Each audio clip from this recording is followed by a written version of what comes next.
한국 전쟁하면 가장 먼저 인천 상륙작전이 떠오르는데요.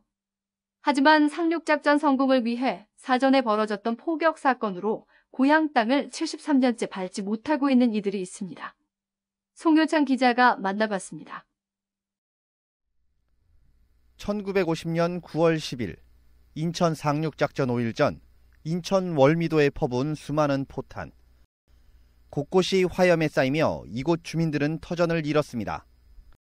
한꺼번에 4대가 뜨는데 그 날개 하나씩 이렇게 양쪽에 하나씩이니까 2개.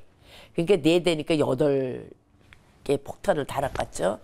그래가지고 거기다 쏟았는데 이제 저쪽에서 서쪽에서 북쪽으로 향해서 이렇게 오다가 월미산이 높으니까 다시 빠꾸를 해서 월미도 주민을 버터 때린 거야. 나 그게 이상해. 내가 지금 생각을 해도.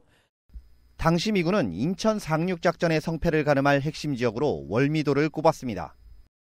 1945년 8월 15일 날 우리나라가 독립이 되면서 미군이 9월 8일 날 인천에 상륙해가지고 바로 월미도에 어촌마을 바로 옆에 미군의 콘센트 막사를 짓고 미군이 주둔하고 있었어요. 그렇기 때문에 어느 지역에 민가가 몇 호가 있었는지 미군은 이미 다 알고 있었던 거죠.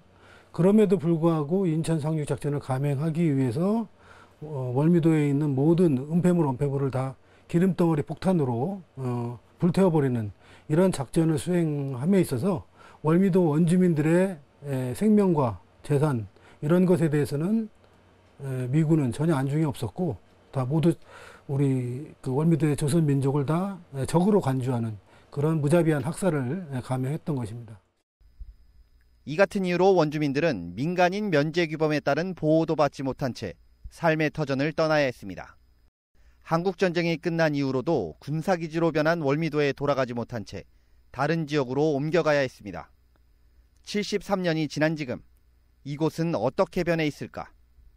제가 지금 나와 있는 이곳은 정원으로 꾸며진 월미공원입니다. 당시 이곳에는 원주민 100여 가구가 살고 있었습니다.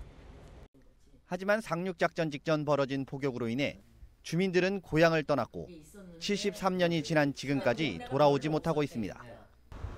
이곳은 전쟁 이후 미군이 주둔하다 국방부에 넘겼고 지금은 인천시가 사들여 월미공원으로 만들었습니다. 국방부와 인천시가 나서지 않으면 이들의 귀향은 꿈에 머무를 수밖에 없습니다. 생존해 있는 원주민들과 유족들은 말합니다. 고향으로 돌아가고 싶다고. 하지만 국방부는 물론 인천시 역시 토지대장 등을 들먹이며 여전히 힘들다는 입장만 고수하고 있습니다. 눈앞에 고향 땅을 두고도 돌아가지 못하는 지금 원주민들은 73년째 눈물만 흘리고 있습니다. 우리나라를 건지기 위해서 한 거지. 그러면 거기에 대한 억울함은 풀어져야 되는 게 원칙이 아니겠어요? 근데 그게 없다는 얘기야. 나는 그게 억울해요. 딴 게 억울해. 소외감을 느끼는 거. 헬로티비 뉴스 송혜창입니다.